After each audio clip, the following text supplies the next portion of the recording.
Conversation cœur à cœur avec toi aujourd'hui sur notre propre valeur, reconnaître notre propre valeur. Quand on ne reconnaît pas notre propre valeur, puis je vais dire quand que je ne reconnais pas, quand tu ne reconnais pas, lorsque nous ne reconnaissons pas notre propre valeur, on vit à côté de nos bottines. On vit complètement à côté de soi. Pourquoi? Parce que notre valeur, si on ne la reconnaît pas intrinsèquement à l'intérieur de nous, la valeur d'exister, la valeur d'être, de nommer nos besoins, nommer nos limites, d'honorer qui nous sommes, par notre voix, par nos choix, par nos décisions, par qui on est, par notre énergie, notre unicité. En fait, c'est d'être à côté de sa vérité. C'est qu'il y a quelque chose qui fait en sorte qu'il va te manipuler. Pourquoi? Parce que tu ne te reconnais pas. Donc, tu vas être une pâle copie. Tu vas te laisser teinter, puis tu vas devenir une pâle copie de tout ce que tu reçois à l'extérieur de toi. Ça fait en sorte que tu vas vivre une vie en décalage de ton propre potentiel. La sensation de se chercher, complètement se chercher parce que tu ne reconnais pas ta valeur. Puis là, il n'y a rien là, qui est de ta faute là-dedans si tu ne reconnais pas ta valeur. Ça se peut qu'intrinsèquement, derrière tout ça, il y a des blessures. Il y a des blessures où tu l'as même pas appris à reconnaître ta valeur. Ce que tu as appris, c'est de voir les pièges, de voir ce que tu n'étais pas OK, de voir ce que tu n'avais pas réussi, de voir les défauts qu'on a dit que c'était des défauts, de voir que tu étais trop. Alors, tu mets le focus sur une attention qui est à l'extérieur de toi ou l'impression que qu'est-ce que les autres ont reçu de toi au moment où que tu as eu cet impact-là sur les gens, c'est-à-dire t'es dérangeante, c'est trop, tu devrais t'exprimer pas comme ça, de telle manière, puis que là, les gens ont essayé justement de te modeler pour que eux soient bien, mais en même temps, n'a pas permis justement un environnement où est-ce que toi, tu as pu te reconnaître toi dans ta propre valeur, mais surtout dans la beauté et dans l'être que tu es. Alors, jugement, identification, croyance, critique, doute, remet tout en doute qui tu es. Mais si derrière tout ça, hmm, je te dirais, si derrière tout ça, il y a une blessure de rejet. Et là, la blessure de rejet, c'est là depuis l'empreinte de naissance. Si tu sens qu'elle est là pour toi dans ta vie, c'est qu'elle a été répétée dans ta vie à travers ton enfance, ton adolescence, ton adulte et peut-être même encore aujourd'hui activée à certains niveaux. Mais cette empreinte de naissance-là, qui est la blessure du rejet, peut se vivre de différentes façons. Elle est là dans tes cellules biologiques, dans l'inconscient, si un des deux parents ne te voulait pas. Si, exemple, ne voulait pas d'enfant, puis tu es là, ben, il y a un espace de rejet qui est empreinte dans tes propres cellules. Et si toutefois, puis c'est profond, par contre, est-ce que c'est possible de justement apaiser cette blessure-là, transformer cette blessure-là? Oui, c'est tout à fait possible. J'en suis la preuve absolue ici maintenant, c'est de reprendre les guides justement de ton existence, de ton choix d'exister et d'être là, et c'est toi qui vas le choisir. Par contre, cette blessure-là, si elle n'est pas prise en conscience, puis qu'elle est simplement absente à ta reconnaissance de toi, elle va te manipuler, puis elle va surtout te guider vers une survie, c'est-à-dire de faire des méfiances, de te donner raison sur le rejet, justement. Ça, c'était la première, la blessure du rejet dans l'empreinte de naissance où est-ce que tu as eu un des deux parents qui n'a pas voulu de toi. L'autre espace qui pouvait arriver, c'est que tu n'étais pas le bon sexe. Combien de fois ça peut être arrivé justement que le parent, quand il découvre que le sexe de l'enfant n'est pas celui qu'il voudrait ou qu'il aurait attendu vouloir, quel impact que ça a sur le fœtus même, c'est le rejet en fait. Le parent rejette le fœtus dans le tel qu'il est, de la façon qu'il est, c'est-à-dire avec le sexe, avec tout ce qu'il est dans l'entièreté. Donc, tu n'es pas suffisante déjà en partant. Et là, vous allez me dire pourquoi ça a un si grand impact dans l'empreinte de naissance. C'est que dans l'empreinte de naissance, ça fonctionne avec le ressenti. Parce que vous êtes vibration, on est émotion. Notre langage à ce moment-là, c'est vibratoire. Alors, s'il y a un rejet, c'est-à-dire une déception, même si ça n'a pas duré longtemps, l'empreinte émotionnelle, du choc émotionnel, a été engrammé dans les cellules de l'enfant, du fœtus et même du parent. parce que le parent l'a vécu, fait que lui aussi, il a vécu ça. Ça se peut que lui vive de la culpabilité d'avoir pensé ça. Ça se peut que lui vive de la honte d'avoir pensé que c'était pas le bon sexe, d'avoir dit que c'était pas le bon sexe ou d'avoir ressenti que c'était pas le bon sexe. Donc, il va avoir un empreinte, un choc émotionnel, autant chez le parent que chez l'enfant. Mais l'enfant, lui, c'est la blessure du rejet qu'il va vivre. Alors, et l'autre, s'il voulait pas d'enfant, si c'était pas le bon sexe, et si lui-même, en tant que parent, il y a la blessure du rejet, c'est-à-dire que lui n'était pas le bon sexe, que un des deux parents ne voulait pas d'enfant. Et ça a été dans des générations passées tellement fréquent où est-ce que justement c'était basé sur faire des enfants, c'était obligé, c'était selon le patrimoine, c'était selon les religions, qui faisaient en sorte que des fois le parent, il voulait pas nécessairement, ou c'était même à risque de leur propre vie, mais il continuait pour justement le clergé et ou les religions. Donc, la blessure du rejet, elle est très répandue, si je peux le dire comme ça. Par contre, plus vous allez avoir en conscience que vous pouvez peut-être même porter cette blessure-là, qu'elle est empreinte dans votre mémoire cellulaire, bien, c'est plus facile de pouvoir être en responsabilité et faire des choix différents, c'est-à-dire de venir apaiser cette blessure-là. Parce que oui, c'est possible de venir l'apaiser, c'est possible de venir transformer l'impact que ça a eu. Et là, moi, à travers mon parcours de vue, ce que j'ai réalisé, c'est que j'ai donné raison. En fait, la vie m'a donné raison à cette blessure-là. Ça le nourrit jour après jour jusqu'à ce qu'à un moment donné, je dise, OK, là, c'est assez. J'ai besoin de découvrir pourquoi j'ai cette sensation-là de mal-être intérieur qui ne cesse de perpétuer et qui m'amène dans un état d'hypervigilance, de ne pas être suffisante, de ne pas être assez, de ne pas être à la hauteur. Cette blessure-là, elle a toujours la sensation de dire, je ne suis pas à ma place. On dirait que j'ai pas ma place. J'ai l'impression d'être de trop. Euh, je me donne hyper, tu sais, mon exigence envers moi-même est hyper élevée. Il y a une forme de perfectionnisme, d'exigence envers soi-même. Euh, Toujours la peur de déranger, de déplaire, de ne pas avoir sa place, de ne pas d'être trop, de faire réagir. Donc, il y a comme un espace un peu nébuleux sur et où ma place, qui je suis vraiment, je me cherche. Tu sais, c'est vraiment le terme que moi j'ai utilisé dans mon parcours de connaissance de moi, puis de croissance, de conscience de moi pour pouvoir justement continuer à vivre la connaissance de moi, puis d'être à ma rencontre. C'est vraiment les termes que j'utilise, c'était vraiment de dire, j'étais comme la suiveuse. J'avais des grandes vagues j'avais deux polarités. J'avais soit la suiveuse ou soit la leader, mais la leader toujours dans une raison particulière, puis je vais vous en parler tout de suite après, parce qu'il y a vraiment une polarité à travers ça, parce que vous allez peut-être vous reconnaître dans une des deux parties, peut-être que vous allez reconnaître dans les deux parties. À un certain moment, au niveau de la famille, au niveau de l'environnement proche, je voulais tellement pas faire être rejetée du clan, c'est-à-dire ça, c'est vraiment mon inconscient là, qui amenait les actions à développer mes gestes et mes actions qui étaient stimulés. C'était vraiment mon inconscient sur le modèle archaïque de si je suis rejetée, j'ai un risque de mort. Tu sais, c'est vraiment ça. C'est si je suis rejetée, si on y va de façon très archaïque, c'est si je suis toute seule, isolée, en pleine forêt, ben, puis je suis pas dans mon clan où est-ce que, tu sais, justement, dans un clan où est-ce qu'il y a une meute, ben, je suis pas en sécurité, je vais être seule, je risque d'être, je suis vulnérable, je suis à risque et il y a des possibilités de mourir. Et c'est très intéressant parce que ce week-end, on voyait au lac justement des poissons, des têtards, des ménés, des têtards, je ne sais pas c'est quoi le terme pour les poissons, mais des bébés poissons. Puis les bébés poissons, il y en avait des tonnes et des tonnes, là. Il y en avait là, des centaines ensemble. Puis c'était tellement beau de les voir, des bancs de poissons en tétard, là, ben, pas des tétards, mais des bébés poissons. Et ces bébés poissons-là, ils étaient tous en gang. Il n'y avait aucun qui était comme vraiment isolé, tout seul. Ils fonctionnaient, ils bougeaient, ils bougeaient tout ensemble. Puis tu avais l'impression que c'était comme une grosse masse, puis c'était un gros poisson. Donc, c'est très archaïque comme fonctionnement, mais ce fonctionnement-là, c'est le rejet amène à la vulnérabilité, à l'isolement. Puis cet isolement-là, il y a un danger de mourir. C'est très inconscient, mais ton inconscient, lui, il veut que tu vives parce que tu es ici maintenant sur Terre. Donc, comment justement revenir à tes bottines, revenir à toi au lieu d'être à côté de ta vie, d'être vraiment dans le voir, ressentir, incarner ton plein potentiel.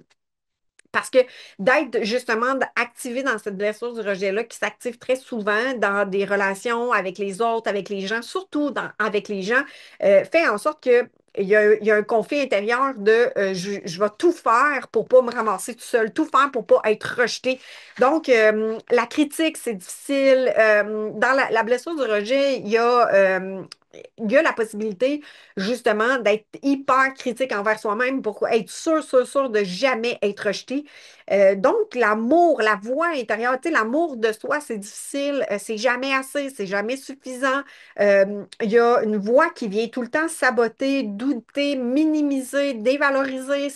Puis souvent, tu sais, les gens qui vont avoir cette blessure-là, même ceux qui s'en rendent pas compte, ils vont souvent se mettre le poids sur les épaules que c'est toujours de leur faute. Eux autres, ils peuvent s'adapter, se suradapter. Pourquoi? Parce qu'ils veulent tellement pas garder le lien. Fait que ça sera jamais ça va toujours être eux, en fait, qui vont faire la suradaptation pour pouvoir rester et suivre. Donc, ils vont suivre ce que les autres disent, la façon qu'ils vont choisir. Ils vont pas jamais ou très rarement contredire ou amener leur propre opinion. Ils vont rester muets. Ils vont encaisser, compenser, se soumettre.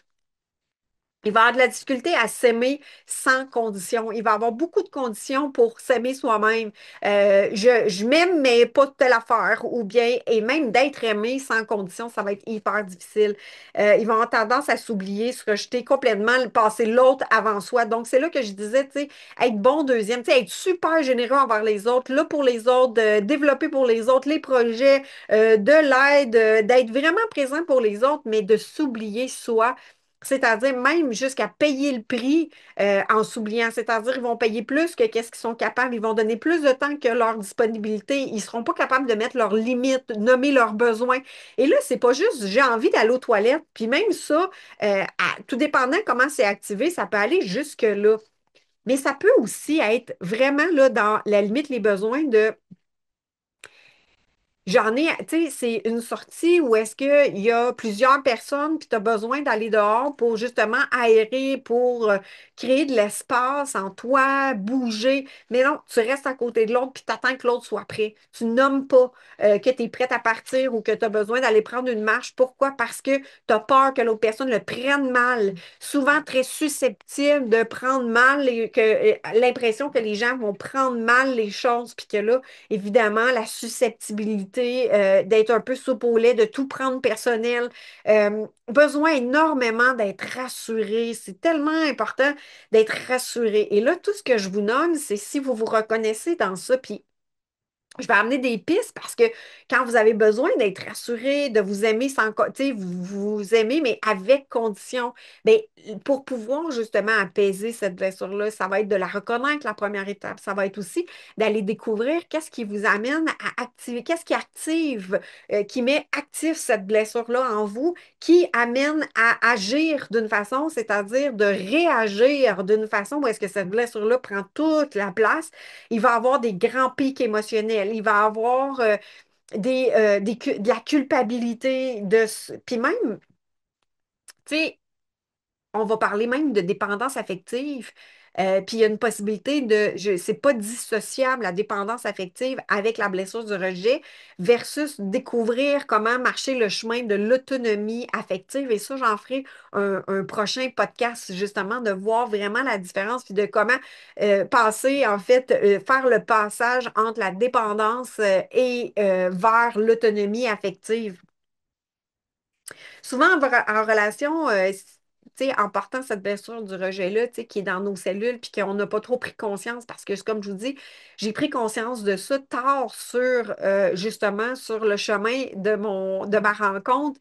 Je m'en suis rendu compte à travers mon chemin où est-ce que je me disais manquer de confiance en moi, manquer d'estime de moi, où est-ce que, justement, j'avais l'impression de me chercher. Émotionnellement, j'ai une intelligence émotionnelle du corps très, très présente. Je suis très consciente de mes émotions, de ce que mon corps, je ressens dans mon corps. Mais c'était comme, toujours, je me sentais comme une bébête un peu à part, un peu différente, un peu incomprise de l'environnement autour de moi, savoir, mais pas trop savoir. J'avais l'impression que je faisais beaucoup, beaucoup de concessions, de compromis pour pouvoir m'adapter à l'environnement extérieur. Tu sais, j'avais l'impression que j'étais comme pas comme les autres, que c'était difficile de pouvoir justement, tu sais, j'ai une très grande énergie, mais en même temps, j'ai une hypersensibilité. Donc, prendre soin de cette énergie-là, il y avait aussi tout cet espace-là de, tu sais, la blessure du rejet peut se refléter aussi du fait que en étant hypersensible, moi, comment je l'ai vécu, puis comme j'ai envie de te partager aujourd'hui, c'est que l'hypersensibilité, ça me permettait d'exister. Donc, si je ressentais l'énergie des autres, le mal-être des autres ou le confort, l'inconfort, parce que quand c'était de la joie, c'était le fun, c'était facile, puis là, ça me mettait en joie davantage, mais ça faisait la même chose dans les deux espaces. Ça faisait en sorte que j'avais la sensation d'exister.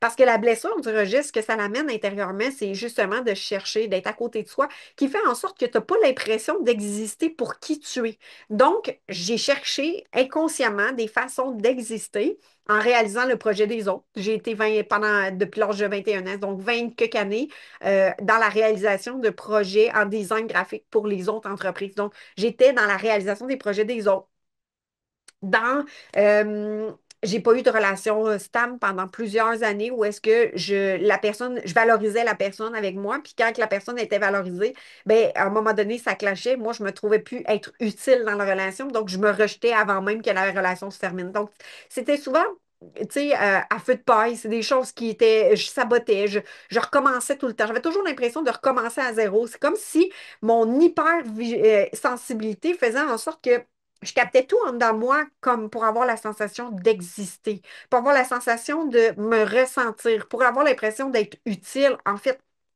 puis tout ce bagage-là faisait en sorte que je me faisais plus de différence entre l'extérieur, les autres, ce que je ressentais des autres et moi. Et là, ce que j'ai réalisé, c'était que c'était la façon que j'avais fonctionné pour pouvoir me sentir vivante, tout simplement. Par contre, c'était motivé et activé par cette blessure-là. Donc, c'est possible de justement transformer cette empreinte-là qui amène une blessure dans l'âme, dans l'être, pour réunir en fait tout le potentiel, puis toute la beauté, puis la multidimensionnalité de qui tu es. Parce que souvent, c'est des gens qui sont hyper sensibles, souvent, c'est des gens hyper intuitifs, créatifs. Puis et tu peux avoir aussi développé le côté très guerrier, tu sais, de moi, là, j'avance, je fonce, je suis déterminée, advienne que pourra les dégâts, j'avance. Donc, c'est encore une autre façon de pouvoir justement se sentir en vie, se sentir vivante, exister. Parce que dans la blessure du rejet, c'est comme si tu existes dans la matière, tu es là, mais tu sais pas pourquoi tu es là. Tu n'as comme pas de sens à ta vie. Tu cherches le sens à ta vie du pourquoi tu es là puis tu existes.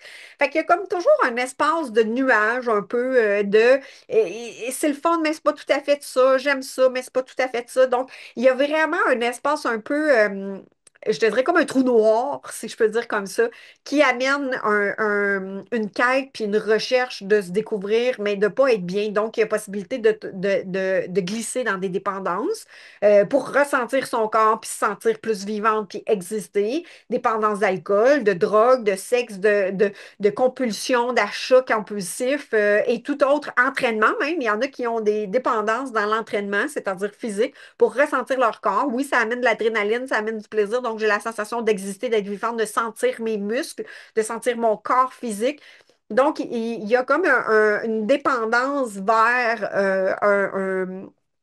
une substance, une activité, même, je me sentais, moi, j'étais dépendante, j'ai été, ça remplissait ma solitude, en fait, l'alcool remplissait ma solitude, j'ai bu beaucoup d'alcool, aujourd'hui, j'en bois pas, ça fait 7 ans, par choix, parce que ça sentait, j'en ressentais plus cette solitude-là à l'intérieur de moi.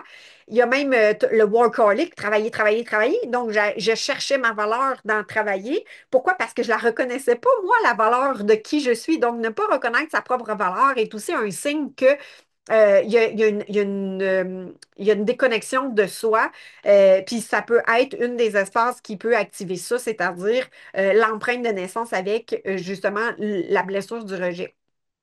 Maintenant, il y a aussi tout l'aspect tu sais, je vais vous parler de l'aspect de l'argent. L'aspect de l'argent, quand on porte justement la blessure du rejet, il peut y avoir inconsciemment un non-droit à recevoir. Donc, le fait que tu n'as pas le droit d'exister, c'est comme si ces phrases-là intérieurement, ils étaient comme, j'ai pas ma place, je cherche, je veux pas déplaire, et tu sais, je sais pas qui je suis vraiment, je le sais, mais je le sais pas, toujours être besoin d'être validé, la sensation d'avoir l'approbation extérieure, des relations instables, insatisfaisantes, souvent désalignées. Tu vas te perdre en cours de route, tu vas tout faire pour l'autre, tu vas t'éloigner des gens que tu aimes.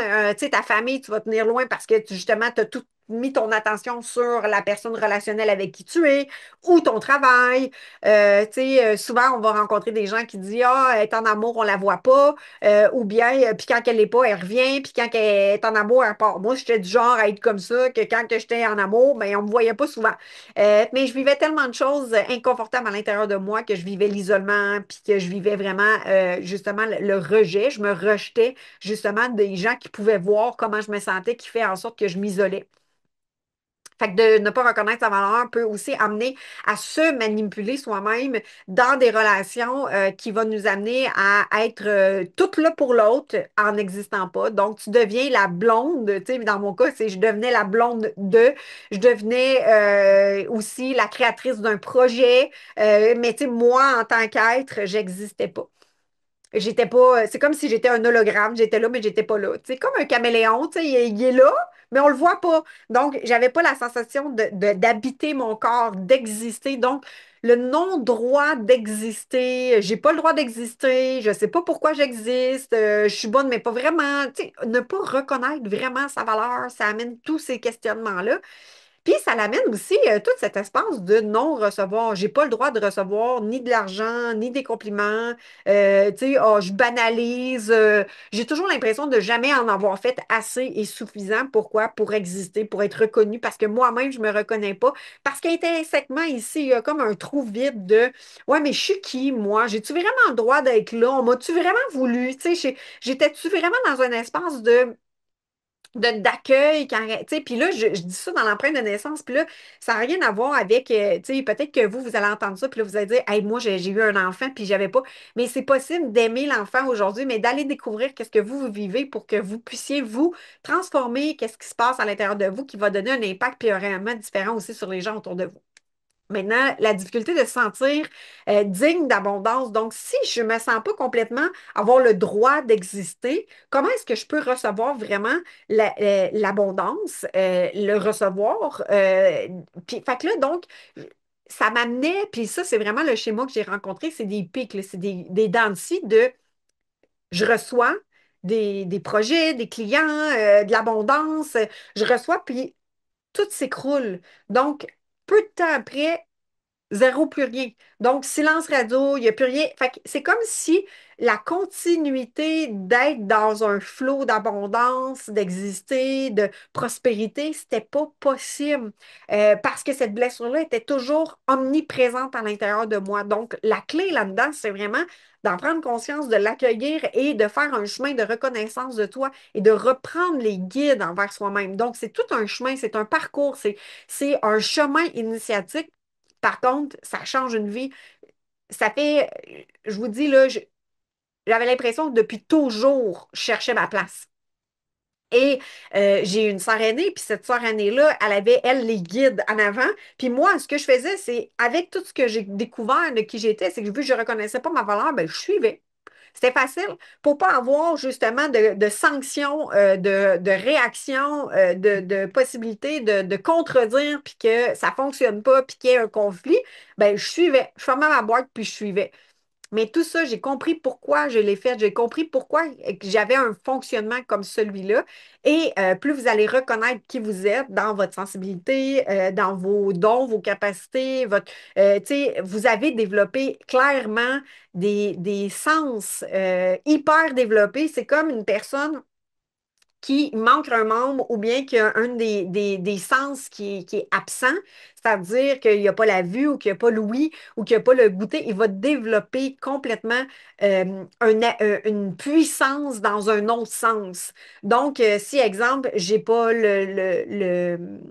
l'ouïe, ben, je vais développer le toucher davantage. Si j'ai pas la vue, je vais développer, exemple, le sens auditif vraiment fois 1000, tu sais. Donc, vous avez clairement développé des habiletés qui sont multipotentiel. Vous ne pouvez même pas imaginer à quel point, si vous reconnaissez justement qui vous êtes, vous allez voir que pour la vie que vous restez, vous êtes là, vous êtes dans la vie, vous êtes vivant, vous avez marché votre chemin, comment vous avez développé une acuité de reconnaissance de peut-être l'invisibilité, des sens, des énergies, de capter ce que le, tu sais, de ressentir l'environnement, l'invisible. Vous avez peut-être même des connexions dans multidimensionnalité.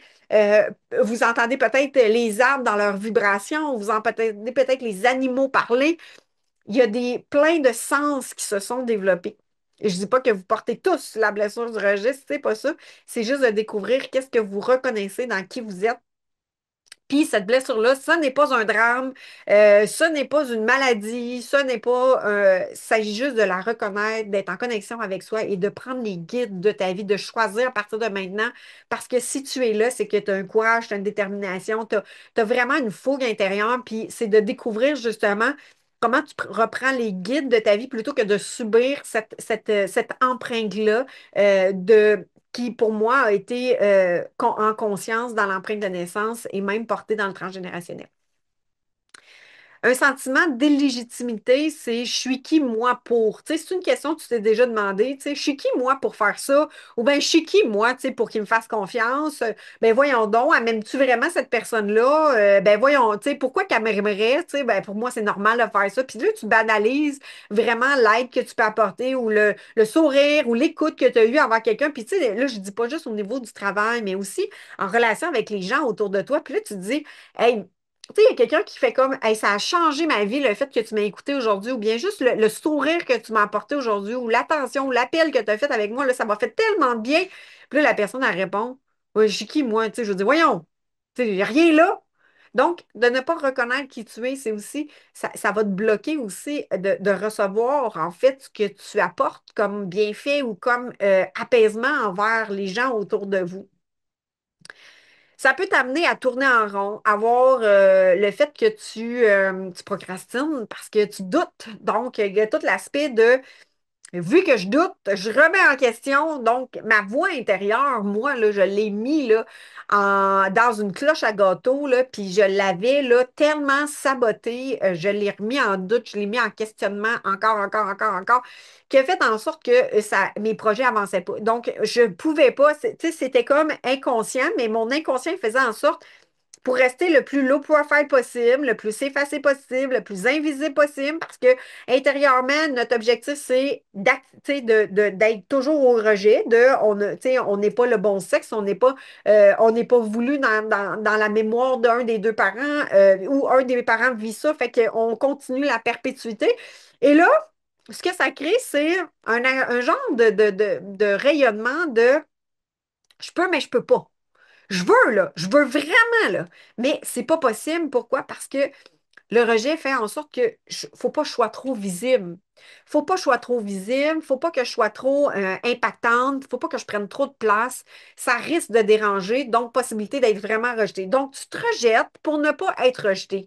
Tu minimises qui tu es, tu minimises tes actions, tu restes toujours dans le low profile, un peu discret en arrière-scène pour être sûr de ne pas justement vivre inconsciemment cette blessure-là, qui n'est pas réelle aujourd'hui dans l'ici maintenant, mais qui a été tellement imaginaire et ou réelle à ce moment-là dans l'empreinte, dans le choc émotionnel, qui fait qu'il n'y a pas de différence parce que le mental, le cerveau ne fait pas de différence entre ici ou si c'est réel ou imaginaire.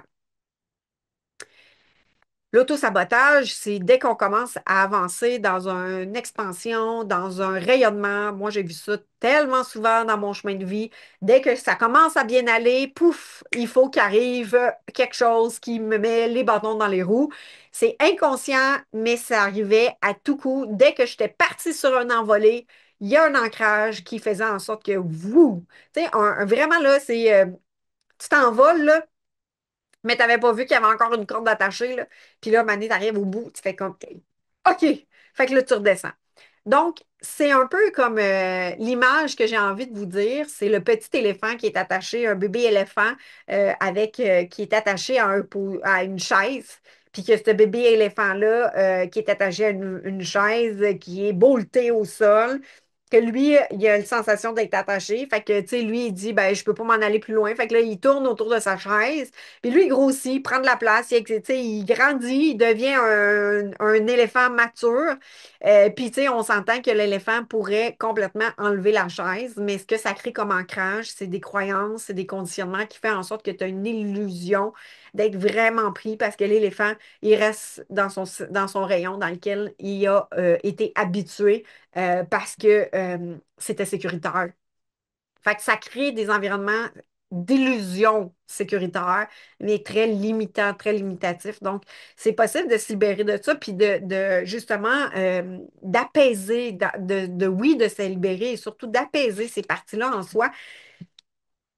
C'est un pas à la fois, c'est un cheminement, c'est attaché à plein de fonctionnements, à plein de mécanismes de défense. Ça a amené des systèmes relationnels très nocifs à travers ça.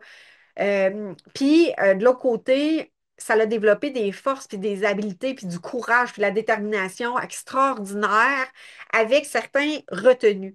Donc, l'objectif, ça va être d'aller découvrir qu'est-ce qui retient toute la beauté de ton être, de ton potentiel, de ton existence pour pouvoir justement graduellement t'envoler et être en sécurité avec toi, mais une sécurité intérieure qui amène une solidité et non une sécurité qui est attachée à l'extérieur ou qui est attachée à quelqu'un d'autre ou qui est attaché à un montant d'argent, à une identification, à un diplôme, parce que c'est ça aussi qui amène justement dans les réactions, c'est que la sécurité va être attachée à plein de choses extérieures qui sont en fait variants, qui amènent une instabilité énorme.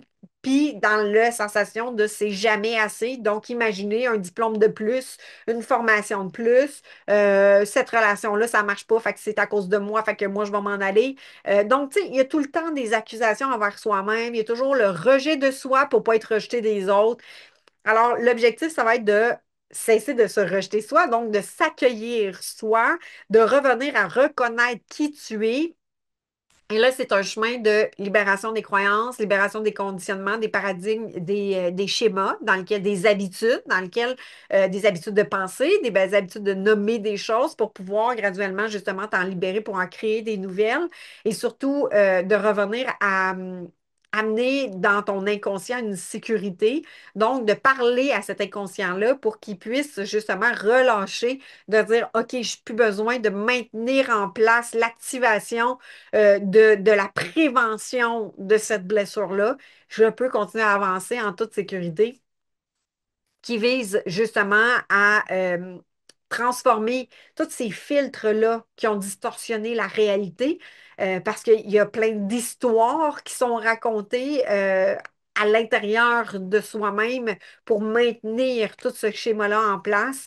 C'est de commencer à faire des nouveaux choix, d'observer, en fait, d'être à l'écoute de ses réactions, de son monde intérieur, de ses émotions, se ressentir, s'accueillir, respirer, parce que c'est vraiment quand il y a des choses qui s'activent à l'intérieur de soi, comme des émotions, comme des ressentis, des réactions, ça va être des accueillir pour vraiment revenir à, au lieu d'un manque intérieur, mais vraiment, puis de le combler vers l'extérieur, ça va être vraiment de revenir à s'accueillir pour que ce manque-là, il me manque quelque chose à l'intérieur, je comprends pas pourquoi qu'est-ce qui fait que je manque un sens à ma vie, bien, ça va être de revenir à découvrir le sens à ta vie avec ton regard aujourd'hui bienveillant, avec l'autorité bienveillante que tu peux devenir pour toi-même Tu as peut-être déjà entendu ça, devenir ta meilleure amie, mais au-delà de ça, c'est de devenir un parent bienveillant envers toi-même, le parent que tu n'as peut-être pas eu à ce moment-là, de la manière que tu avais besoin avec tes émotions, mais d'être vraiment dans le ressenti, ton intelligence de ton être, en fait, de venir reconnaître toute l'intelligence de ton être, pas seulement ton intelligence cognitive ou ton intelligence émotionnelle de ton corps, mais vraiment l'intelligence de ton être dans toute sa multidimensionnalité, dans tous ses sens, dans l'invisible, le visible, ce que vous ressentez, ce qui est là, ce qui est présent, et vraiment devenir justement réancrer le sens à ta vie par le choix que tu fais aujourd'hui.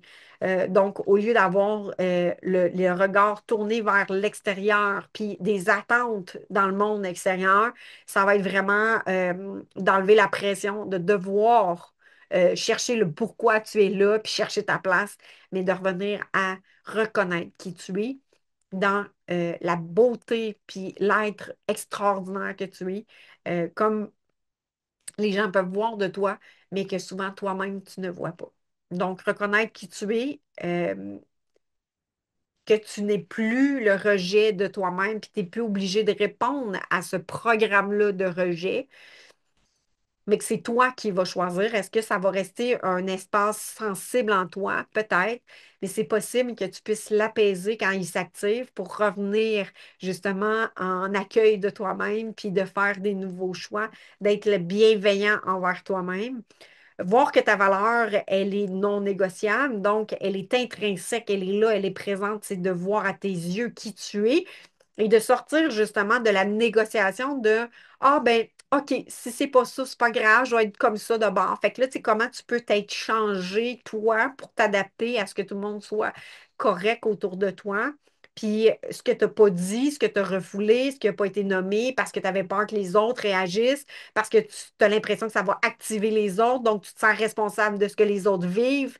Et si tu es responsable de ce que les autres vivent, tu n'es plus en toi, tu es dans l'autre. Donc tu te rejettes toi-même, apprendre à vibrer dans cette valeur-là au-delà de l'intellect. Donc, ce n'est pas une question cognitive, c'est une question intrinsèque, intérieure, qui se ressent et de justement réunir corps, cœur, esprit et âme dans ta propre vérité. C'est vraiment de découvrir, de réunir tout toi intérieurement. C'est comme si il y avait des parties de toi qui étaient séparées, qui étaient rejetées, qui étaient ah, ça, je veux pas ça, ça, faut pas que je monte ça, faut pas que je fasse attention là, faut pas que. Fait que là, tu es toujours dans une hyper-vigilance, comme de jouer dans un Tetris, de dire OK, ça, pas ça, avec lui, ça, mais pas ça, avec ça, oui, pas ça, mais pas ça. Fait que là, tu n'es plus libre d'être toi-même. Tu es dans, justement, je reste dans l'ombre de moi pour montrer la partie qui est adéquate pour l'autre personne, mais je ne peux pas rester moi-même. Donc, hey, ça devient épuisant, essoufflant, mais c'est tellement possible, justement, de revenir à la force, à la beauté et de te choisir, cesser de te rejeter. Donc, j'espère que ça l'a amené des pistes pour toi, puis que ça l'a amené peut-être un chemin de clarté sur peut-être qu'est-ce que tu ressens, qu'est-ce qui est là, qu'est-ce qui est présent. Si tu veux me partager qu'est-ce que toi, tu as ressenti ou perçu à travers ce que je viens de partager aujourd'hui, ça va me faire un grand plaisir de pouvoir te recevoir et tu vas pouvoir nous rejoindre dans la communauté, justement, cœur et âme de leader pour pouvoir revenir à être soi librement, d'exister. Donc, viens exister dans cette communauté-là qui est là, un espace sécuritaire pour pouvoir être soutenu. Je mets des vidéos, des rencontres et il y a aussi la possibilité de nous suivre dans la chaîne YouTube. Donc, c'est vraiment un plaisir pour moi et un honneur de pouvoir te partager toutes ces prises de conscience-là, ces chemins-là que j'ai partagés, que j'ai marché moi-même à ma rencontre pour pouvoir contribuer à justement être exister complètement et pleinement, être soi librement pour être bien, pour pouvoir contribuer dans le monde, dans ton rayonnement et ton unicité.